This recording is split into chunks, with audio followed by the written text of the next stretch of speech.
Ici habitait la famille Offermann-Rothbard. Ces Stoppelstein rappellent la mémoire des membres de cette famille déportés ou sauvés.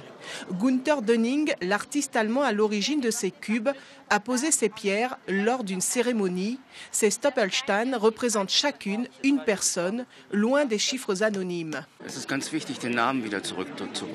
C'est important de rappeler les noms parce qu'il y a beaucoup de personnes qui sont mortes. On connaît les chiffres mais on ne connaît pas les noms et nous on ramène les noms aux endroits où les gens ont vécu. Les Offermann-Rothbard, juifs polonais, ont été assignés à résidence forcée à Cluny avant d'être déportés. Seules les deux petites filles seront cachées et sauvées. À Cluny, cette histoire a failli disparaître. Cette famille, elle a vécu pendant près de 2 ans, entre 1942 et 1944 dans la ville. Et c'est comme si presque personne n'avait gardé le souvenir de leur passage avant que certains d'entre eux soient déportés. Ça représente la mémoire de ce qui s'est passé à Cluny par rapport à cette famille. Voilà, je pense que c'est un devoir de mémoire que Cluny peut rendre à ses habitants. Ce devoir de mémoire est le résultat d'un projet pédagogique.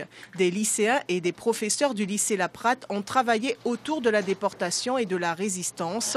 Des élèves se sont penchés sur la famille Offermann-Rothbard. Claudine, donc la petite fille cachée, sauvée, qui était là, discuter avec elle, c'était vraiment super intéressant, quoi.